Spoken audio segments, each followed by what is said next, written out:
my question is that, sir, economy at its fundamental is all about resource sharing.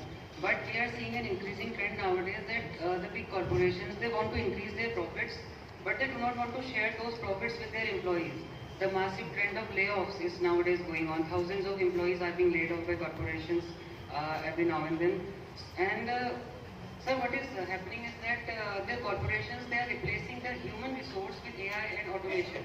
So jobs are decreasing and will go on decreasing because they don't need so many humans to do those ordinary tasks. So sir, where are we heading as a civilization? I do not want to think about this individual perspective because we are fortunate enough that we got admission at an IIT. But where are we heading as a civilization? And sir, India is the most populated country of the world, and India is also the most youthful country of the world.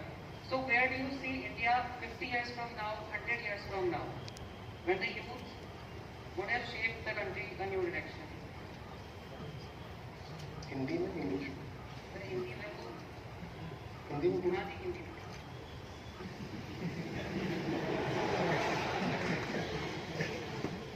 सवाल किया एक सवाल किस बात से पूछा? Sir सवाल ये है कि एआई और ऑटोमेशन का हम उसको रोक नहीं सकते, आकर तो रहेगा, जॉब्स कम होंगी, लोग परेशान है, लोग कहें रोजगार नहीं है, रोजगार नहीं है, कई लोग कंप्लेन करते हैं कि 8 साल में 2 करोड़ रोजगार से कहाँ गए। लेकिन बात उसकी नहीं है, बात यह है कि आपको रोजगार दिया कहाँ जाए। रोजगार देने के लिए मौके भी होने चाहिए क्योंकि हमें इंसानों की जरूरत अब बहुत कम क्षेत्रों में है, धीमे धीमे सब जगह हम ऑटोमेशन ला रहे हैं। तो बात सिर्फ इंडिविजुअल कैपेसिटी की नहीं है, जैसे बाकी मोटिवेशनल स्पीकर्स करेंगे rise above the rest, upskill yourself to avoid being laid off, but हम as a civilisation, as a collective, हम 7 मिलियन पीपल हम किधर जा रहे हैं। और अगले 50-100 साल में इंडिया जहाँ जाएगा वही दुनिया को शेप करेगा क्योंकि इंडिया की पॉपुलेशन भी बहुत ज़्यादा है और यंग पॉपुलेशन भी बहुत ज़्यादा है। एक एक करके चलो, ठीक है। तो हम इंसान है ना, और हम कुछ साल पहले तो जंगल में रहते थे, जानते ही। अगर ऐसे मानो कि इंसान इस पृथ्वी पर 100 साल पुराना है, तो जंगल निकले उसे अभी 2 सेकंड हुए हैं। इंसान माने होमो सेपियंस ही नहीं, हमसे पीछे वाले भी जो हमारे और पुरखे थे,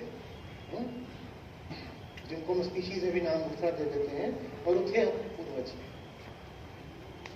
तो अगर वो 100 साल के हैं तो हमें अभी जंगल से निकले कितने सेकंड हुए हैं? 2 सेकंड हुए हैं।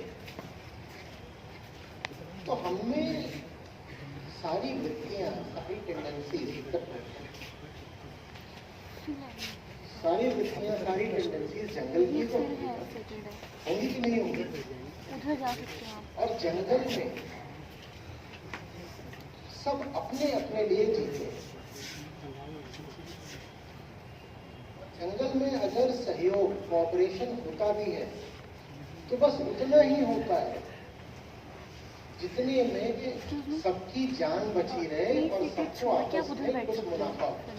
नहीं तो जंगल में कोऑपरेशन नहीं होता।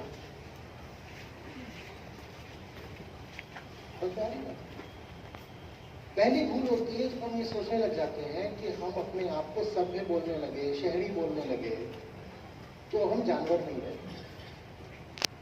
आप अभी भी जानवर हो, जो कॉरपोरेशन का ओनर है वो भी जानवर है, और हर जानवर अपने ही मुनाफे के लिए काम करता है। तो जो बोर्ड मेंबर है या जो जितने भी स्टेक होल्डर्स हैं किसी भी एंटिटी में, वो भी किसके लिए काम करेंगे? वो भी अपने लिए काम करेंगे।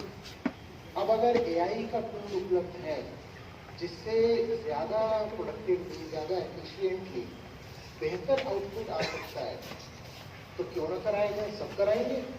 ये तो होके रहेगा, तो उसको रोक नहीं सकते, क्योंकि उसने वो कंपनी बनाई ही किस लिए है? समाज सेवा के लिए। उसने अपने मुनाफे के लिए बनाई है। उसने इसलिए बनाई है कि खूब सारा पैसा आएगा, उस पैसे से मैं ऐश काटूंगा, उस पैसे से मेरा रुतबा हो जाएगा। वो बोलने वाली बातें होती हैं कि we exist to fulfil our social responsibilities. ठीक है, उन बातों पर एकदम छोटे छोटे बच्चे भी यकीन नहीं करते। वो बातें बस इंटरव्यूज में अच्छी लगती हैं। वो बातें तो बस यही है कि जब आपको पद्मश्री दिया जा रहा होगा तो आप वहाँ पे बोल दोगे कि हमारी कंपनी तो इसलिए है ताकि हम लोगों को रोजगार दे सके। अच्छा, तो तुमने why do want to become an entrepreneur? So that I can be a job provider. ये सब बातें मजाक की हैं।